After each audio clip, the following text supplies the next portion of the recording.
Welcome to Entrepreneur Conundrum with Virginia Purnell, where growing entrepreneurs share how they get visible online. Hi, everyone. Today I'm joined by Jim Beach, an entrepreneurship educator and radio host who helps founders start and grow businesses in the real world without hype or shortcuts. Jim is the host of School for Startups Radio and the founder of multiple platforms focused on entrepreneurship and sustainability, bringing decades of experience teaching entrepreneurs how to build practical, profitable businesses. Welcome, Jim. Thank you, Virginia. Thank you for having me. So how did you get to where you are today? Well, I took a bus out of Cincinnati, and then I guess the most honest answer to that is I got fired from Coca-Cola. So I grew up in Atlanta, and I wanted nothing more to be than the CEO of Coca-Cola. And I got fired from Coca-Cola, and I thought my life was over at 22. They said that I didn't play well with others and that I should perhaps consider being an entrepreneur. And so I was devastated by that and sat around crying for a week or two, and then decided to start a business because I couldn't get a job. That was during the early 91, 92 sort of little mini recession that we had, and I couldn't get a job. Great scores and background and resume and stuff. And so I decided to start a company. And so when I was 23, I started a summer camp company. I wanted to go to architecture school. I decided, as part of my midlife crisis at 22, decided I wanted to go be an architect.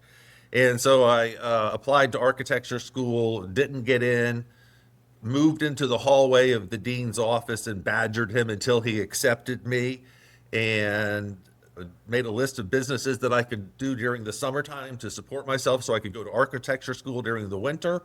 And summer camps, lawn care, pool care were on the list, and I don't like being outdoors and getting sweaty, so I said, let's start a summer camp. So in 1994, I started a summer camp at Stanford and MIT, and we grew that in 6 years to 89 locations in 4 different countries, teaching about 20,000 kids a day.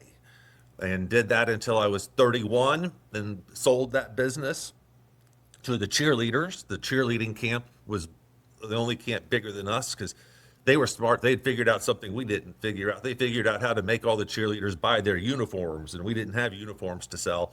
So the cheerleaders bought us out, and I started teaching school, entrepreneurship at Georgia State University. And I was talking about how easy it is to be an entrepreneur. It's not really that hard if you follow some rules. And my class was like, no, it's pretty hard, Jim. And I was like, no, it's pretty easy. I just sold a business. And they were like, no, Jim, it's pretty hard. And so I made a bet with my class that I could start a business that semester, make it cash flow positive that semester, repay all my startup capital that semester. And they got to choose the country and the industry that I would start the business in. So they thought they were funny. This is right after 9/11. They told me I had to start a Pakistani furniture company. So I had 3 months to build a profitable Pakistani furniture company. And I won the bet. Several semesters in a row. And a reporter heard about it, took one of the first pieces of furniture that came in and took a chainsaw and cut it in half in the middle of class. And that apparently attracted attention. And a reporter heard about that and said, we should write a book about these principles and the rules that you have. And the rules were very simple. Don't start with more than $5,000. We're not going to risk much. We hate risk. Risk is bad. We don't really care about creativity. We're just going to copy, borrow, or steal someone's idea. We don't need to have a fresh idea of our own. Let's just go copy. And we're, of course, not going to copy trademarks, copyrights, or patents. But other than that, I'm just going to copy your idea all day long. And then passion. I'm not passionate about these businesses. I don't really care what I sell as long as it's mostly moral and a little bit legal. And so when you change those rules, it changes the entire startup formula. And anyone can be a successful entrepreneur because you're not playing the game the way that everyone else does. And that book sold really well and turned into a podcast. And then the podcast turned into a radio show. And now we're on 100 stations, 5 days a week around the country, spreading the message of low-risk entrepreneurship, the idea that you must start with under $5,000, no more. We don't really care about creativity, so we're just going to go copy. And we reserve passion for the church, the synagogue, the mosque, and our family. Passion is not a word that should be associated with material objects. That's called materialism. And there's the introduction, Virginia. How's that? Perfect. Thank you. I bet your class loved having that bet with you, especially the first one. It was a lot of fun because instead of a textbook, I would come in and tell them what I did last week. And then we would talk about what I was going to do next week. And they learned every single thing they needed to know about entrepreneurship. We talked about risk and creativity and how you're going to get the things in here and how we're going to carry them around, all the logistics. It was fun. I took an entrepreneurship class in college, and I don't really feel like it was very applicable. Most of them are not. Right? So it's nice that you've had applicable, real life, actionable steps for them. I think so. So at this point in your life, who do you mostly serve? Ooh, I don't know. We do a radio show, and that has a very definite purpose. The idea is not to listen every day, but to listen to a mosaic. Pick the shows that are relevant to you and your business, and pick the things that highlight the skills that you need to work on and things like that. So we're trying very hard to serve our listeners and grow our listener base and give them great free information and give them tips, tricks, and techniques to be more successful. So that's the primary audience. And then, of course, the guests, we also serve them because they get to spread their message on 100 stations around the country and talk about their new book or whatever they're promoting, and try to serve them as well as possible by making all of our guests look great. Every single guest I have is the best guest I've ever had. Perfect. So you have your radio. Is there any other, do you use social media or anything like that in order to get in front of your people? Sure. I have a person that does all my social media for me. I don't personally do that. We post and stuff, I think 6 times a day, something like that.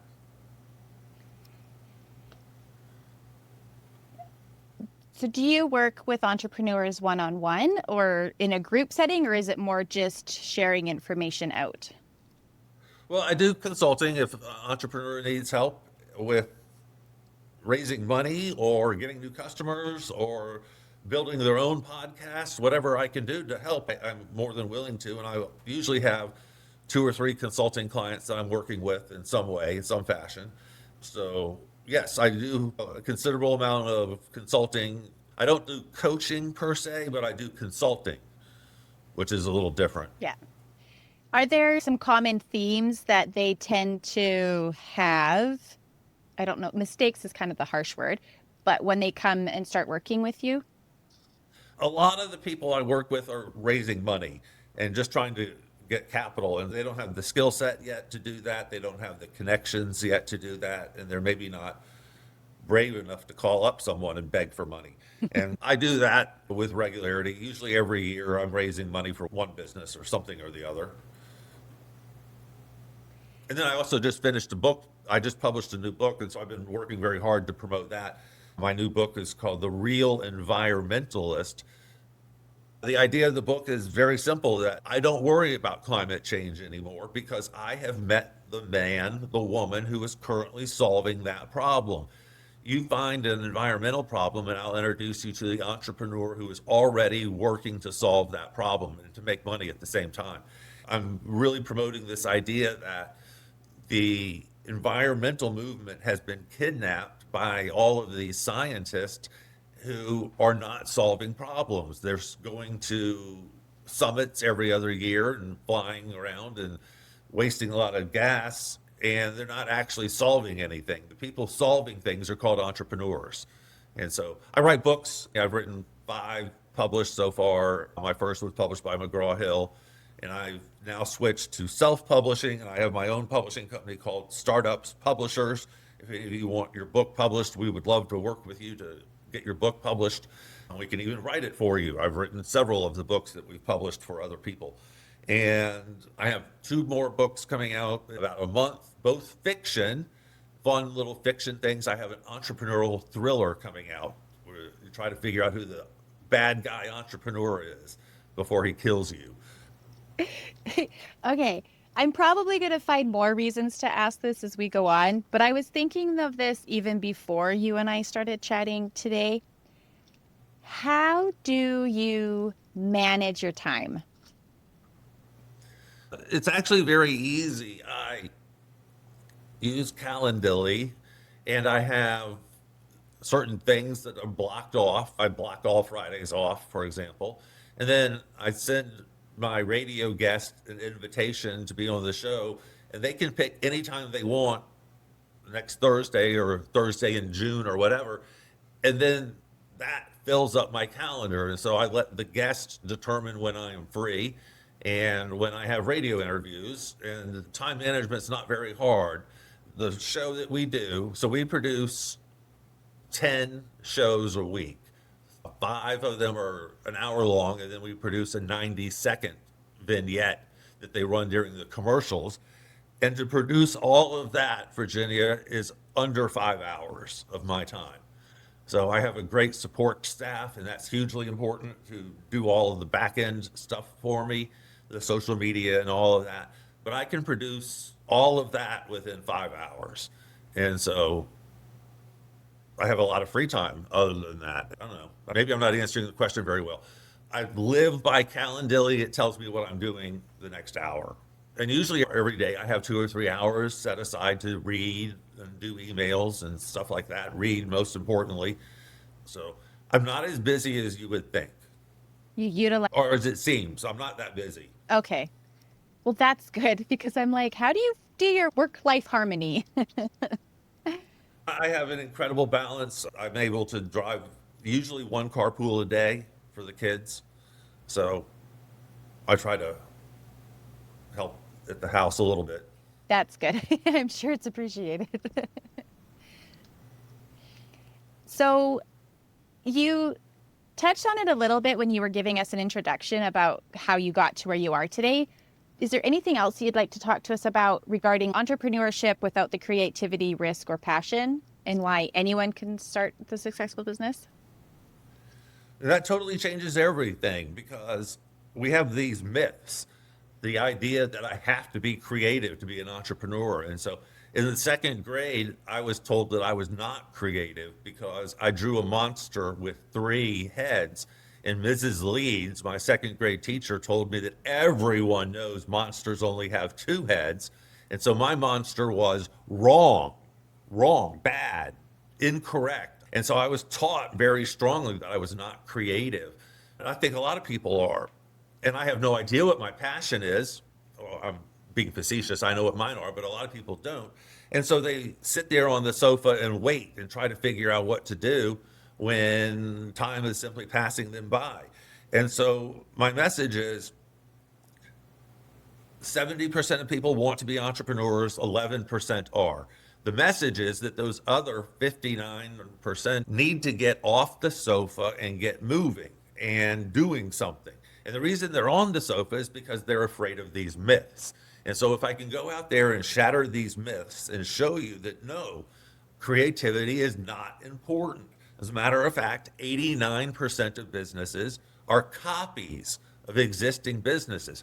Actually, that stat might be 93%. I think it's 93%. The stat comes from the Global Entrepreneurship Monitor by Babson University and London School of Economics.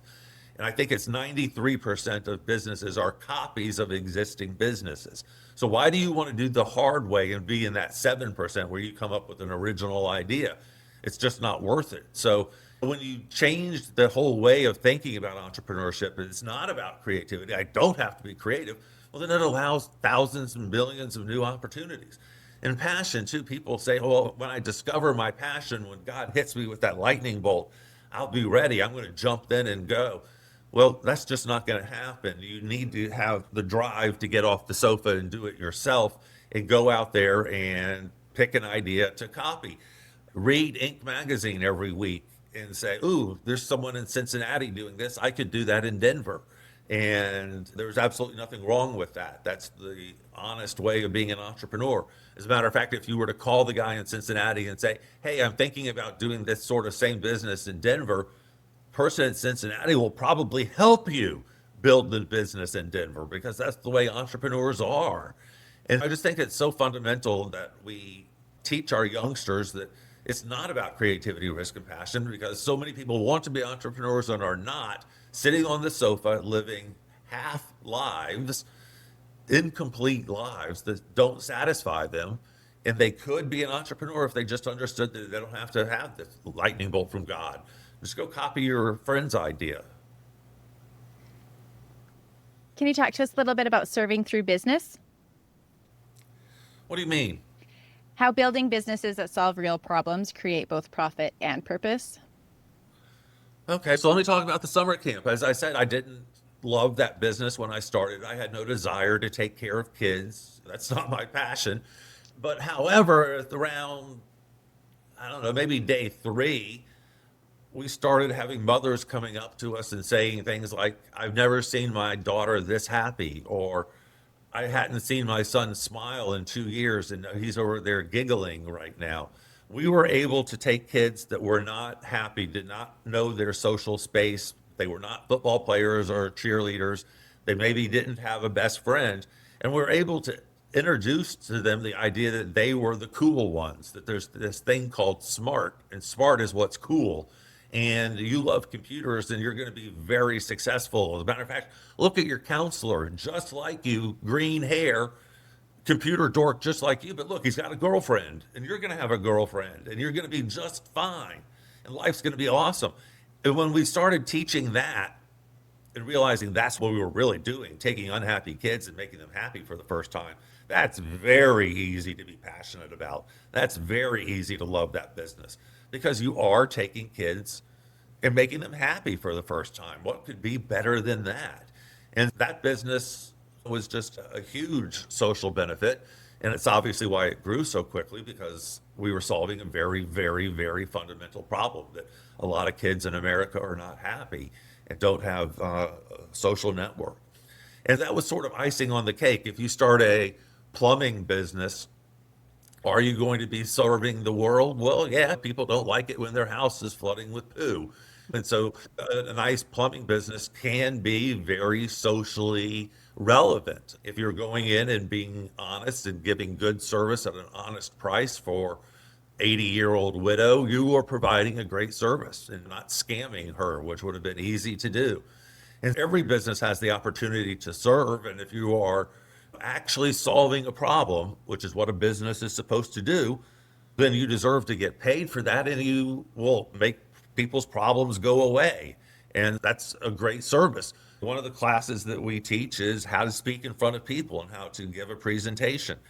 And I had one guy named Tennessee was his name, I remember, and he practiced his speech, and then 2 days later his boss randomly called on him to give a description in front of the entire company, 100 people, and he got called on, and he gave the exact presentation that we had worked on, and he got promoted about 6 months later. We can serve his life too and teach him to be comfortable when he's giving a speech. And if we can teach 1,000 people to be comfortable when they're speaking in front of people, that's something worth praising too. So there's my thought on service. Every business should serve, because otherwise, why are people going to pay it? Very true. What are some of your big goals? It kind of seems like you're living them all out. So do you have a couple big goals in the next year or two? You know, I'm satisfied or achieved a lot of my goals. For a long time, I wanted to see a kid that I didn't know wearing a T-shirt that he bought from me somehow. I've had that happen. I've been in the airport and seen kids with my logo on it and stuff. I wanted to fill up a passport book so you have to send it back to get the special insert pages in the back. I've done that. I got published. You know, I still have personal issues. I have a kid of mine that I'm not really happy with right now. And those are the sort of issues we all have to deal with.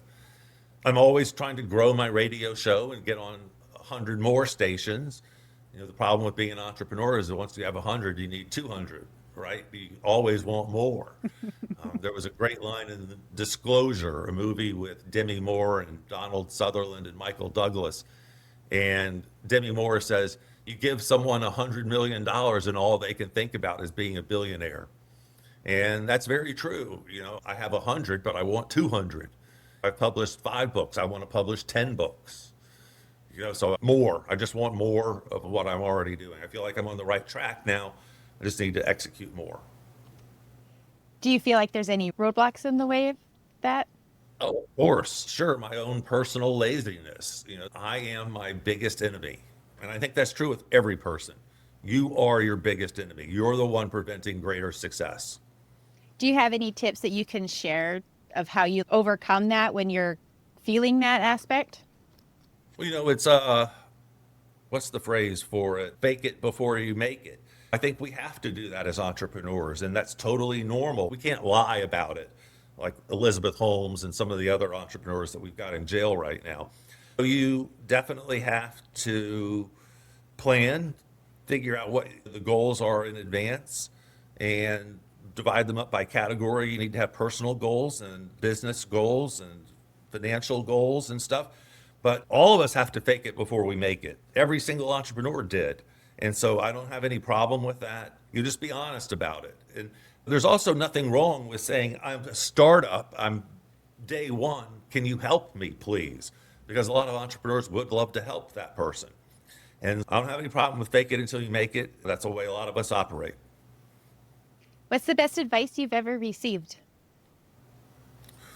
I don't know. I guess this is the best advice. No one gives a shit about you. No one cares about you. No one's talking about you.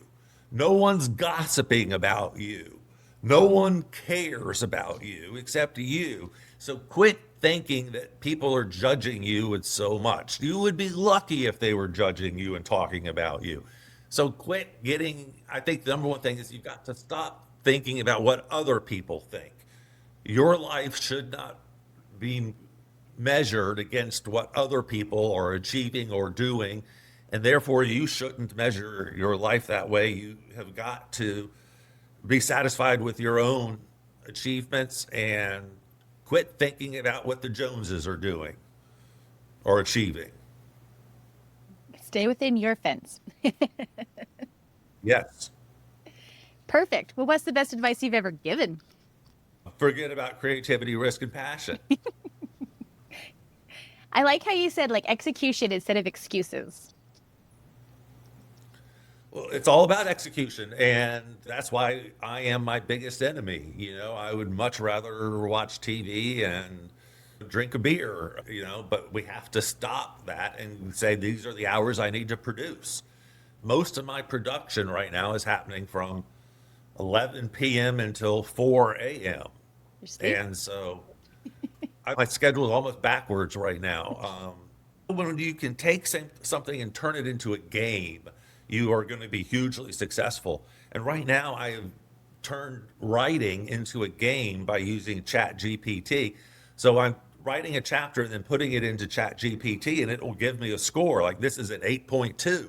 8.2, no. So I'll do anything to, so then the game is to get it up to a 9.5 on Chat GPT. And I think it's making my writing better. And so I've become quite addicted to it, just like playing a video game, just one more hour. And so, I don't know, I've had a lot of fun recently playing the game that way, seeing if I can get my writing up to a 9.8 according to GPT. Well, good thing naps are your friends and that your schedule is flexible. That's right. That's right. So, I have a question. Do you have courses or teaching aspect or just through your consultation? We do have a course that we're just about to release, maybe in 2 weeks, and it's going to be a lightning bolt class. So we're not going to do anything except deal with your creativity. So it's a one-on-one. You come to me and say, I have no clue what I want to do. And by the end of the time together, we will find an idea that you're passionate about, that you love for a business to go start. And then that's it. We're not teaching execution or anything. We can help you with that, but we're doing just a lightning bolt class next so that you can get some ideas, hopefully get some help with ideation. So if you want a new business idea, sign up for our lightning bolt. Do you have a landing page for that yet? Yes, it's at schoolforstartups.com, schoolforstartups.com. Okay, perfect. Is there anything else that you would like to talk about that we haven't covered yet today? Oh, I could go on for hours on anything. I'm also a baby expert. I can teach your baby to sleep through the night by 5 weeks. 4 of my children slept through the night by 5 weeks. That's So, awesome. Mine were hungry in 2 hours. well, that doesn't mean they need to be fed in 2 hours. True. My son still needs to be fed every 30 minutes. He's 10. Well, it'll get worse when he's 14, 15, and 16 and eating nonstop. I have one of those right now. I know, and that's what concerns me. Yeah. Perfect. Well, you did give us your website. Just one more time. Where can we go to find out more about you and what you do? So there's jimbeach.com, schoolforstartups.com, which is classes, and then schoolforstartupsradio.com, which is the radio show every day. Perfect. Well, thank you very much for being with us today. Thank you, Virginia. Have a great day. You too. Thank you so much for joining us today. Be sure to subscribe and leave some love through a review. And I'll catch you on the next episode.